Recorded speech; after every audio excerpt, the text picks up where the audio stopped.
کہ کون انسان جس نے مٹیری قیمت نہ کہ ہر رسے میں پاک کا سادہ ضرور ہے. ماشاء اللہ یہ تھے حضرت استاد جناب مولانا قاری عبدالصمد صاحب جو ہم آپ کے سامنے نعت النبی صلی اللہ علیہ وسلم پیش کروا رہے تھے. سامعین کرام، اب ہم آپ کو اپنے پروگرام کا بازار کا آغاز کرتے ہیں اور ایک نئی فضا میں لے کر چلتے ہیں. اور نئی فضا تقریر اور خطابت کا میدان ہے. اس میدان میں ہندوستان کی آزادی پر تقریریں پیش کی جائیں گی. مجاہدین آزادی کو خراج عقیدت پیش کیا جائے گا اور غلام ہندوستان کی انداز سنائی جائے گی. وہ فن خطابت کہ جس کی ضرورت محلے کے چوپان سے لے کر ایوان سیاست تک پڑتی ہے. وہ خطابت کہ جس کو جب نبیوں نے اختیار کیا تو دعوت و ہدایت بن گئی. اسی فن خطابت کو جب کسی قائد اور رہبر نے اختیار کیا تو نعرہ انقلاب بن گیا. اسی فن خطابت کو جب کسی لیڈر نے اختیار کیا تو ترانہ سیاست بن گیا. اسی خطابت کے بارے میں شاعر یہ کہتا ہے کہ خطابت وجد میں آئے تو ہتھیار بن جائے. خطابت وجد میں آئے تو ہتھیار بن جائے. کبھی نیزہ کبھی خنجر کبھی تلوار بن جائے. خطابت کی بلشانی مسلم ہے زمانے میں کہ نجاشی کے آگے جا بڑے تیار بن جائے. تو لیجیے اب میں اپنے پروگرام کی سب سے پہلی قریب عزیزم مولوی محمد اکرم صلی اللہ علیہ وسلم کو دعوت دے رہا ہوں کہ وہ تشریف لائے اور ہندوستان کی آزادی سے متعلق تقریر پیش کروائے اور ہندوستان کی آزادی کو روشن کرے. عزیزم مولوی محمد اکرم.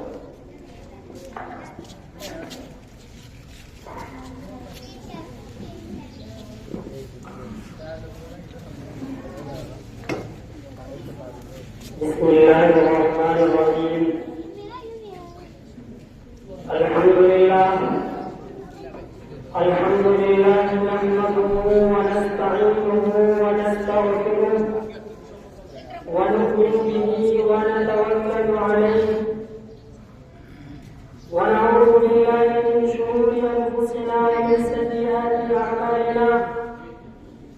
فاعوذ بالله من الشيطان الرجيم. بسم الله الرحمن الرحيم. وإذ قال ربك للملائكة إني جاعل في الأرض خليفة قالوا أتجعل فيها من يفسد فيها ويسفك الدماء ونحن نسبح بحمدك ونقدس لك قال إني أعلم ما لا تعلمون. صدق اللہ العظیم. محترم سامعین کرام، میں 15 اگست کے متعلق آپ حضرات کی خدمت میں 3 باتیں پیش کرنا چاہتا ہوں. نمبر 1، جمہوریت کا کیا مطلب ہے. نمبر 2، اس ملک کی خاطر اکابر علماء کی کیا قربانیاں ہیں. نمبر 3، اس ملک میں آج مسلمان ہی کیوں پریشان ہیں. ان 3 باتوں کے متعلق میں بڑے ہی اختصار کے ساتھ آپ حضرات کے سامنے گفتگو کرنا چاہتا ہوں. اللہ تبارک و تعالیٰ نے ساری کائنات کو پیدا کیا ہے، ساری چیزوں کو وجود بخشا ہے. انہیں میں سے آسمان اور زمین کو بھی پیدا کیا ہے، انسانوں کو بھی پیدا کیا ہے.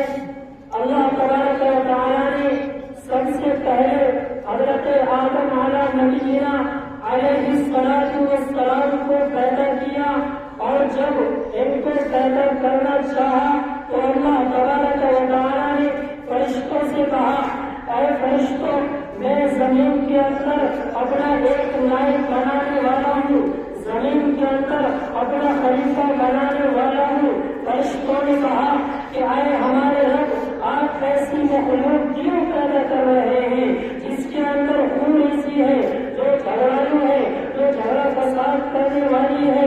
اللہ تبارک و تعالیٰ نے کہا قال انی اعلم ما لا تعلمون، جو بات میں جانتا ہوں کہ تم نہیں جانتے ہو۔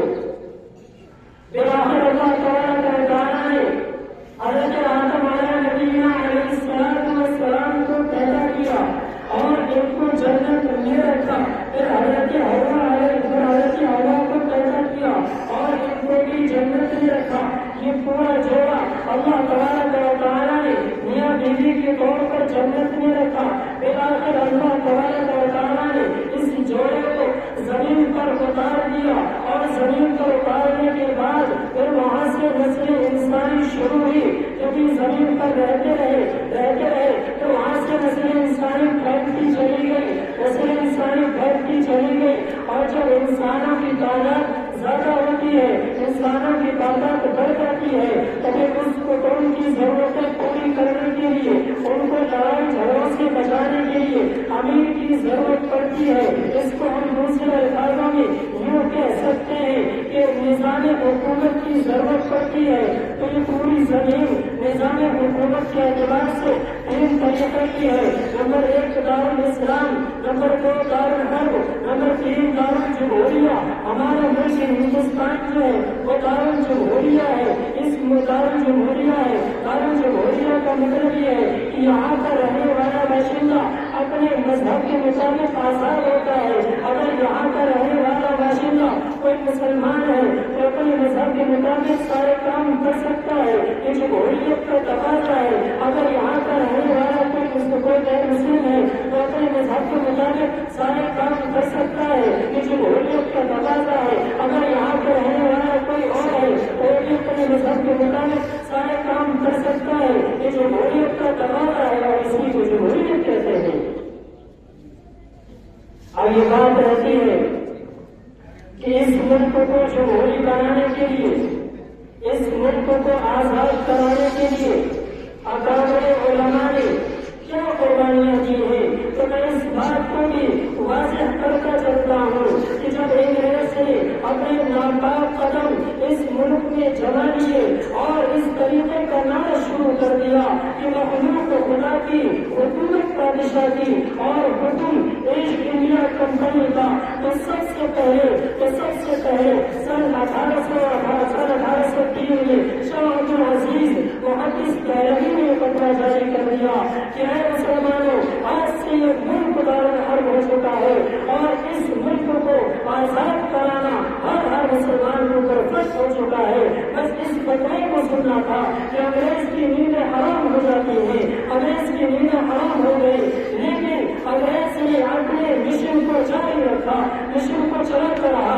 سن 1818 میں اس ملک پر قابض ہو گیا اور تمام چھوٹی بڑی ریاستیں اس نے اپنے قبضے میں لے لی۔